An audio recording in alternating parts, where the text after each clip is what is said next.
Welcome to the PlantFit Summit, bringing you the best in plant-based health and fitness. This is Luke and Toby, and today we have Dr. Neal Barnard. Dr. Barnard is an adjunct associate professor of medicine at the George Washington University School of Medicine and Health Sciences in Washington, D.C. He is also the president of the Physicians Committee for Responsible Medicine and founder of Barnard Medical Center. Today, Dr. Barnard delivers a presentation on a completely new approach to diabetes. Enjoy the presentation. What I'd like to focus on today is a completely new approach to diabetes. When I say new, I mean it's new to many people.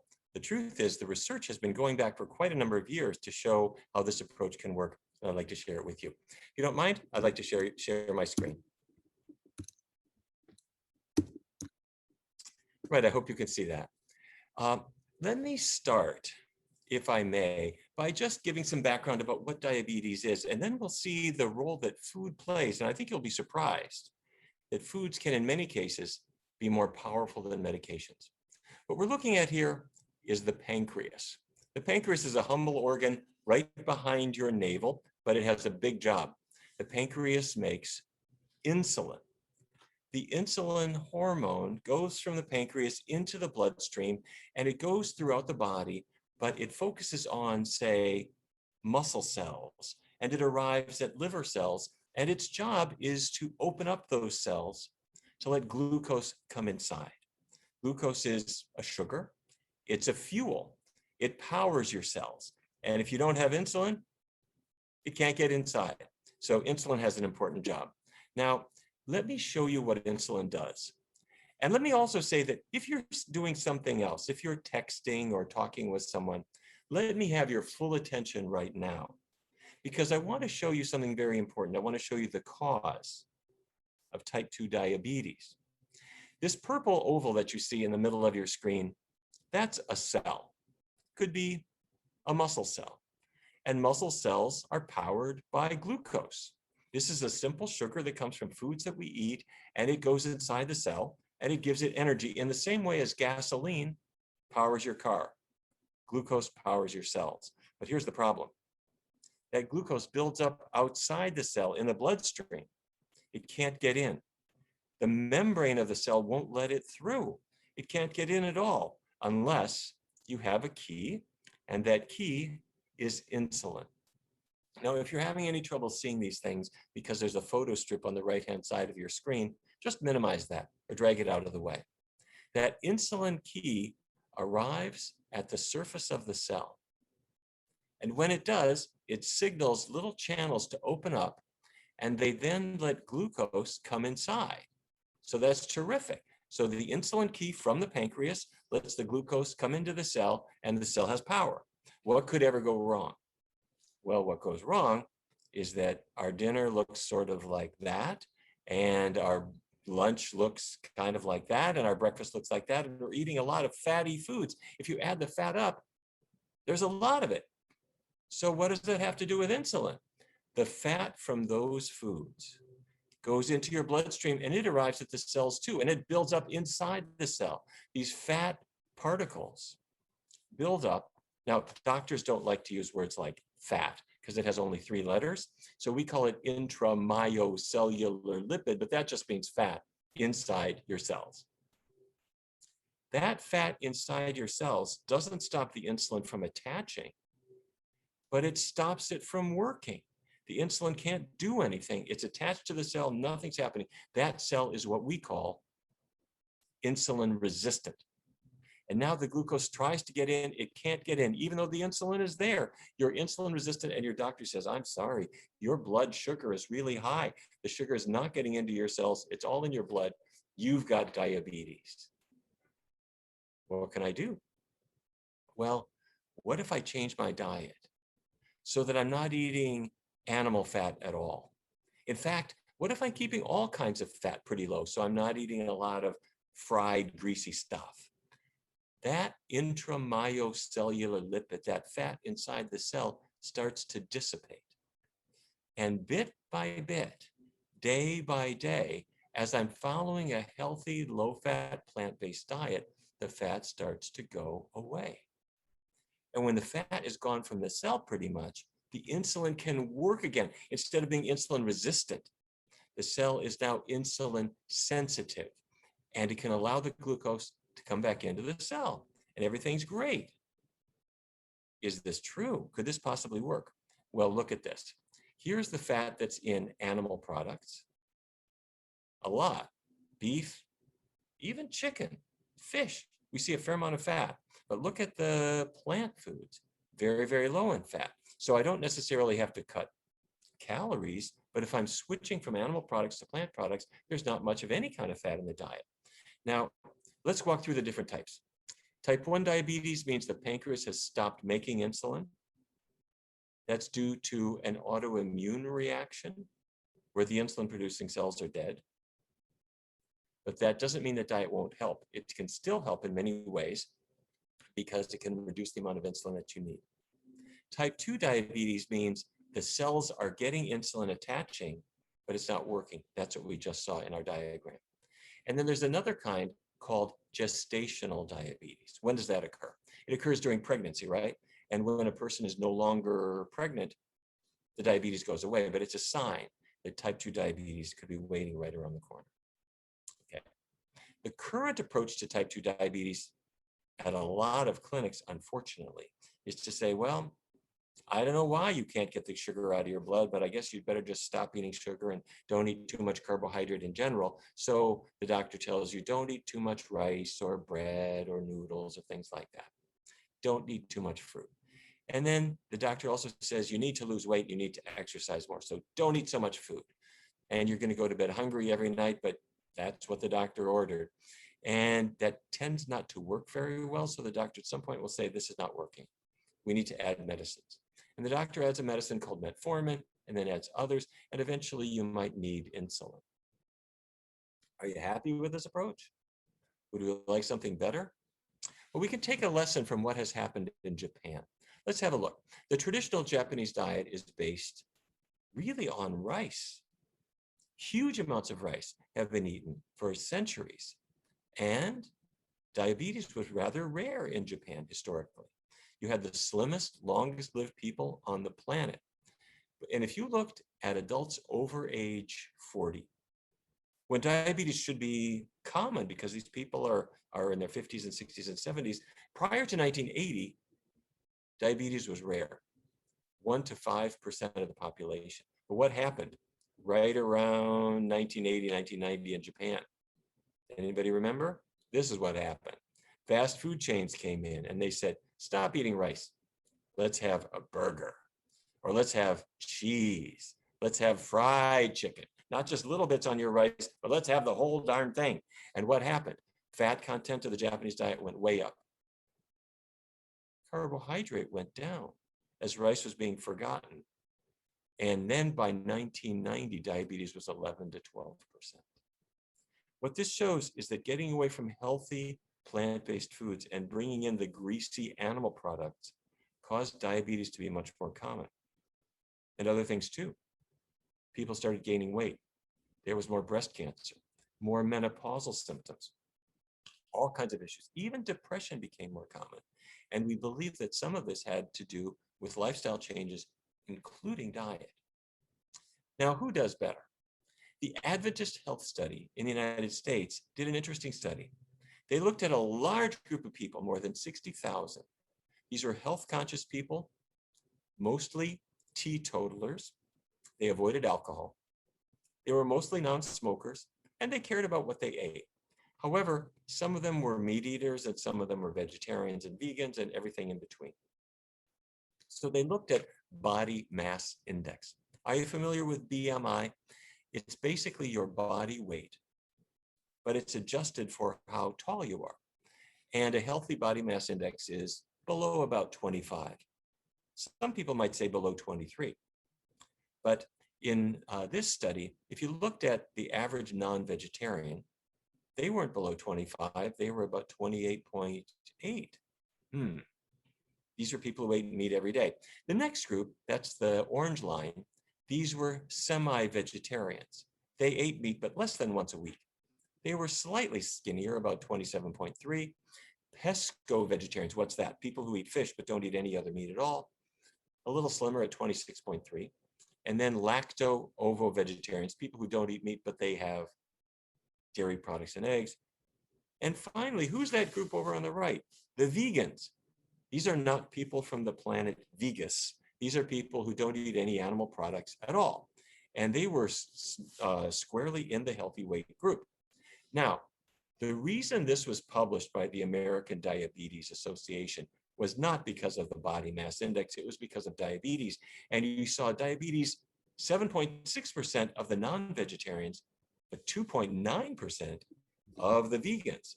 That's pretty impressive. Okay, so we know that a dietary pattern that's plant-based seemed to protect Japan. It seemed to protect people in the United States too.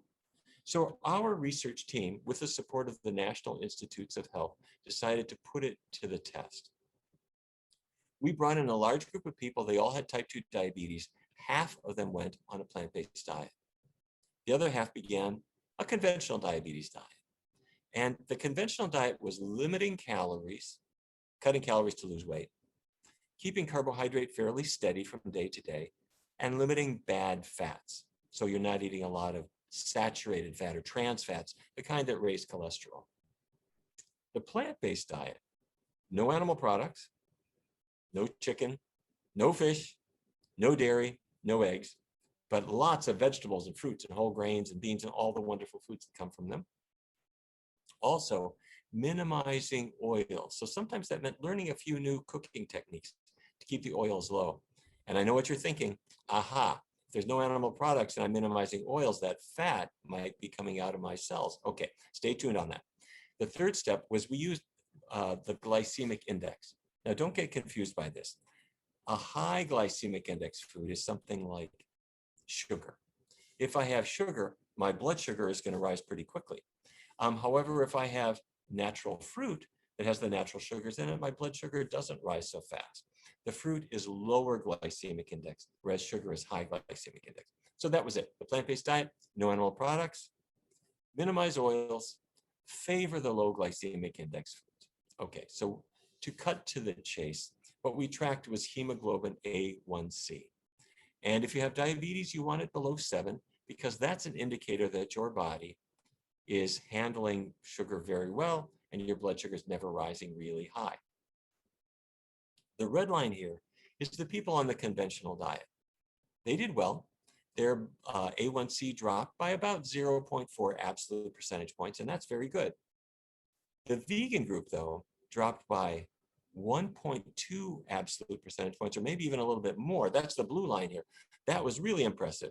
Frankly, that changed the world of science because we started to see that diet changes could be more powerful than drugs in some cases. Let me share with you the case of Vance. Vance was a policeman in Washington, D.C., and Vance told me what diabetes meant to him. He volunteered for a research study saying, I've got diabetes all up and down my family tree, and it probably means I'm going to lose a leg, or I'm going to go blind, or my life will be cut short. Vance's father was dead by age 30. Vance was 31 when he was diagnosed with diabetes. But he went on this plant-based diet. And the first thing he said was, this is really easy. I said, what do you mean it's easy? People think of a vegan diet as being challenging. He said, no, no, no. An old-fashioned diabetes diet to him meant cutting calories. So you're hungry all the time. We didn't make him do that. We told him, eat as much as you want. And the old-fashioned diet, they said, well, don't eat too much carbohydrate. So if he felt like having rice or a potato or some bread, they said, no, no, don't overdo it. And we let him eat a high carbohydrate diet if he wanted. He said, you don't make me count anything. I'm never hungry. I had to learn a few new tricks in the kitchen, but this is the easiest diabetes diet ever. And over the course of about a year, he lost 60 pounds. He stopped his diabetes medications. His hemoglobin A1C fell from 9.5 to 5.3, which is totally normal. He changed from being out of control to having such a low A1C that he could go into any clinic in the world and they would not diagnose him as ever having had diabetes. Well, this was remarkable. So let me go a step further and let's look and see the scientific evidence that this approach really is working inside your body. Let's go to Yale University in New Haven, Connecticut. Researchers brought in 26 healthy volunteers, young, thin people. They asked them to do a test. The test is called a glucose tolerance test. What you do is you swallow a little cup of syrup. It's very sugary, 75 grams of sugar, basically. You drink it down, and then the testers will draw a blood sample periodically to watch your blood sugar rise. And many of these people were insulin sensitive. That's normal. That means their blood sugar went up a little bit. It came back down because their insulin was able to move that sugar into their cells. But others were insulin resistant. They could tell that because their blood sugar went up high and it stayed high. It wasn't dropping rapidly. So in other words, the sugar came into their body, but somehow their insulin wasn't able to get the glucose into their cells where it belongs. Okay, so now let's go a step further. Who were these people? Well, they were young, 28, 26 years. They were thin, 60 kilograms, 64 kilograms. These were not overweight people. And their A1C values, they did not have diabetes. They didn't have pre-diabetes. These were totally normal. But now let's go one step further. Let's put them in our MRI machine. We're going to do a test called magnetic resonance spectroscopy, where we can actually look inside your muscle cells. And on the left-hand side of this screen, every dot that you see is a person. And the number that you see is the amount of intramyocellular lipid that we could find on scanning. Now, when I say intramyocellular lipid, you remember that's the fat that's inside your cell. So these are the healthy people. These are the people who are insulin resistant. What does that difference mean? That means the people on the right-hand side of this square had this big buildup of fat inside their cells. And that was why they were insulin resistant. We're going to go a step further. That fat buildup inside their cells affected their cells. Here you see mitochondrial activity. You remember your mitochondria from high school biology? That's the tiny organelles inside your cells. They were working pretty well in the healthy people, but not very well in the insulin resistant people. What am I saying? I'm saying these are young people, they're thin people, and they don't have diabetes, but they already have the buildup of fat inside their cells, and it's affecting their cells' ability to work. Their mitochondria aren't working.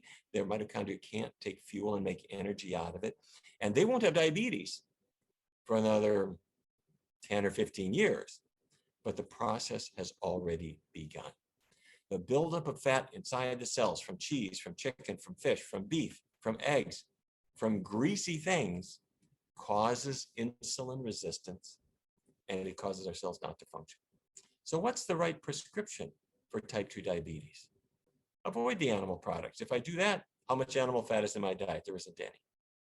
Minimize oils, and let's favor those low glycemic index foods. That's beans, healthy fruits. Now, we went one step further. We did a study looking at neuropathy. Neuropathy means nerve damage. Many people who have had diabetes for a number of years have the disease process affecting their nerves. And in some ways, it's one of the most miserable parts of this whole disease. You find that you could be numb, so you step on something sharp and you don't even feel it. You could have a cut on your foot that you're not aware of that could get infected. Even worse, sometimes your nerves aren't numb, they're transmitting pain messages to you. So your feet hurt, they ache, or you're having stabbing pains or pins and needles, or you're lying in bed and when the sheet just touches your feet, it causes agonizing pain. We wanted to see if that could change. So we brought in 34 men and women. They were between 18 and 65 years of age. They all had type 2 diabetes. They'd all had it for years, and they all had painful neuropathy. A control group got just vitamin B12. Why would they get that? Because you need it for healthy nerves. The experimental group got B12 too, but they also got a special dietary intervention. And when I say dietary intervention, by now you could tell me, no animal products, minimizing oils, and low glycemic index foods. Very simple. We then, as time went on, asked them, how do you feel? How different is your pain from the start of the study?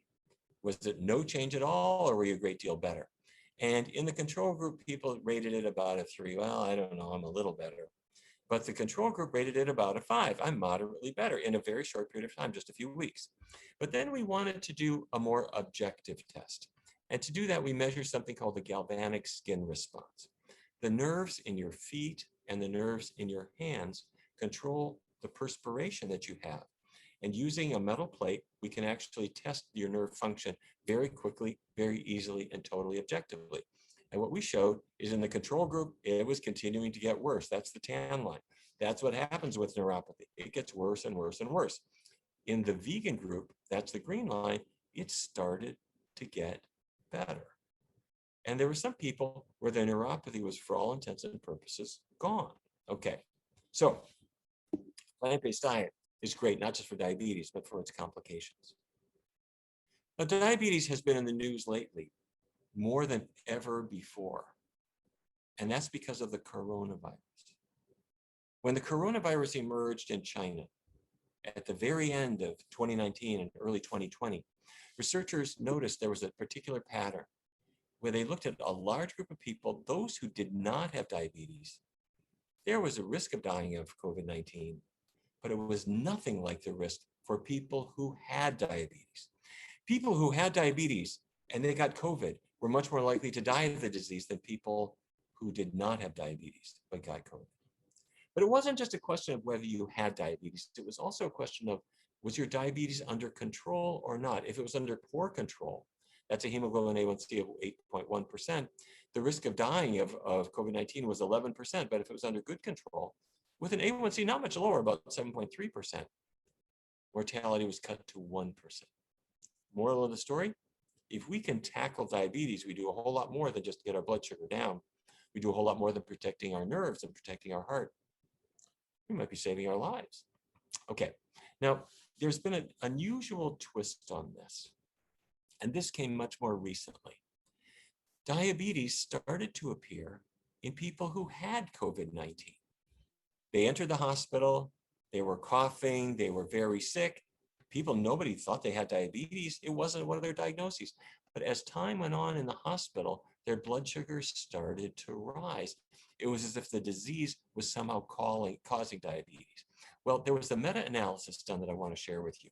It included 4 studies from China, 2 from Italy, and 2 from the United States. And the researchers took the data from all these countries and put them all together. These are people in their late 40s to their mid 60s. And this is what we call a forest plot. And every line that you see is a different study, whether it's from China or Italy or the United States. And you see that big black line that goes vertically from the top to the bottom. That's the 0 line. If all the studies fell on that line, that would mean that diabetes wasn't any more common in these COVID patients than other patients of a similar age. But what you see is all those dots, each dot represents a study. They're all to the right of that line. And what that means is that in every study, you saw a little bit or a lot of increased diabetes risk in people who had COVID. What does that mean? Well, we don't know exactly, but it looks like about 14% of the people in these hospitalized studies would develop diabetes. Here's what we think is happening. It is possible and appears likely that when the virus enters your body, it doesn't just attack your lungs. It appears that it can attack your pancreas too. And so the beta cells of the pancreas that make insulin are attacked. They don't work very well. They're not able to produce as much insulin, so you end up with diabetes. But that's not all. In addition to attacking your ability to make insulin in the pancreas, the virus might attack your liver, where that insulin is going to do its job. The insulin arrives at the liver cells. It's trying to open up to let the glucose inside, but the liver cells don't respond because the virus is there too. That's something we've noticed about viruses. They don't just attack part of your body. They can go throughout your body and affect you in a great many ways. Stay tuned. We'll have a lot more information on this coming up. But for now, it looks like we want to be on the healthiest plant-based diet that we can to avoid diabetes in the first place if we're able to avoid diabetes or get it under the best control that we possibly can, we're stronger against COVID. Okay, so I'm convinced. I want to follow a plant-based diet, but it sounds challenging, doesn't it? How am I going to do this? And what does it really mean? Well, a healthy diet is fruits, grains, vegetables, legumes. Legumes means beans, lentils, and bean products like tofu or soy milk. Also, we're going to take vitamin B12, which you need for healthy nerves and healthy blood. Now, B12 is really important, but you only need a tiny amount, 2.4 micrograms per day. That's very small. And if you look online or go into a pharmacy or a health food store, you'll see bottles of vitamin B12 that are bigger than that. But get the smallest one you can find. Or if it's a really big one, like 1,000 micrograms, you can cut it in half, take it every other day, but you don't want to miss it. Okay, so how do I start this diet? How do I make it easy? How do I make it fun? How do I convince my family to join me? We've broken this into 2 steps, and we've used this method with thousands of people here at the Physicians Committee for Responsible Medicine and in Barnard Medical Center. I've never seen anyone unable to do it. Step 1, take a week. Your job this week is not to start a healthy diet. Your job is just to write down what foods you would eat if you were starting a healthy diet.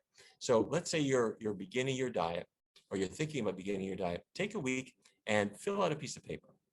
Breakfast, lunch, dinner, snacks. What would you eat? Well, let's see.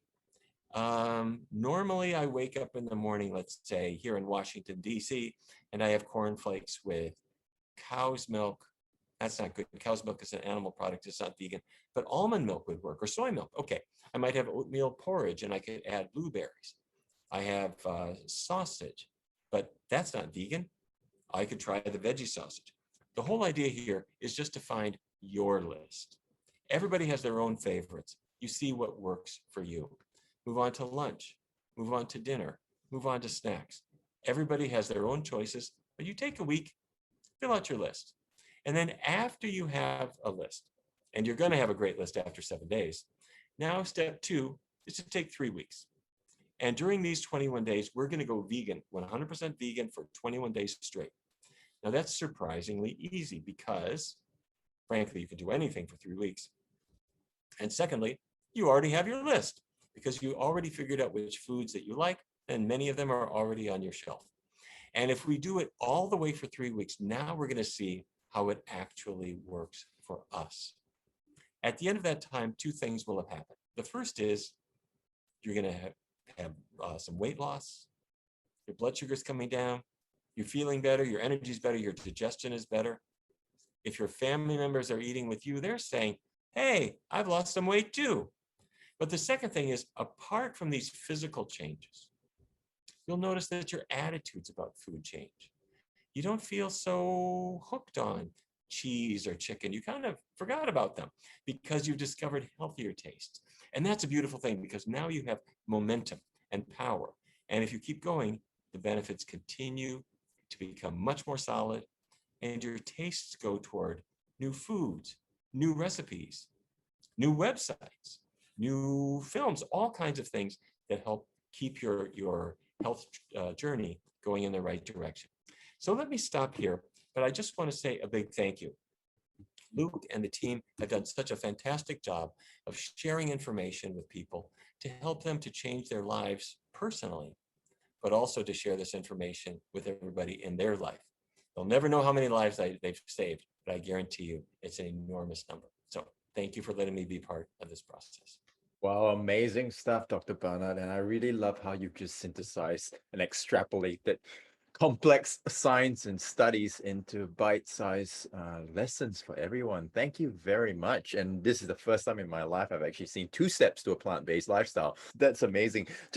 I just want to kind of pick your brain here. You mentioned B12, Dr. Barnard. So where B12 is concerned, I understand that. But for vitamin D, what is the recommendation? Because I know many people might be deficient in vitamin D. So what is your recommendation for people who maybe don't spend a lot of time in the sun and want to consider supplementing with it? Great. Well, you put your finger on exactly the right thing, that sunlight is the normal source of vitamin D. And so if the sunlight is reaching your skin, it will make the vitamin D that you need. That's nature's source. But nowadays, we often shade ourselves. We might use a sunscreen, or we might stay indoors. Or maybe we live in Canada, where in the January months, you're not doing a whole lot of sunbathing.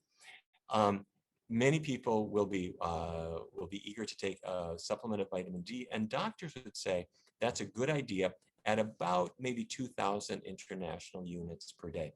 That number is higher than the recommended dietary allowance that we've used in past years. But many doctors are now saying that vitamin D helps you absorb calcium for strong bones. It might even have an anti-cancer effect. So about 2,000 IUs is a good amount. I would not go higher than that without talking with your doctor. Perfect, 2,000 IUs. Fantastic. Well, thank you very much, Dr. Barnard, for being part of this summit. I've definitely learned a lot, and no doubt the listeners would have as well. Thank you so much for being here. Whether you're sharing the summit, commenting in the forum, or supporting us by owning the summit package, you are making a difference, because the summit just wouldn't be possible without you. This is Luke and Toby signing off, and we'll see you in the next interview.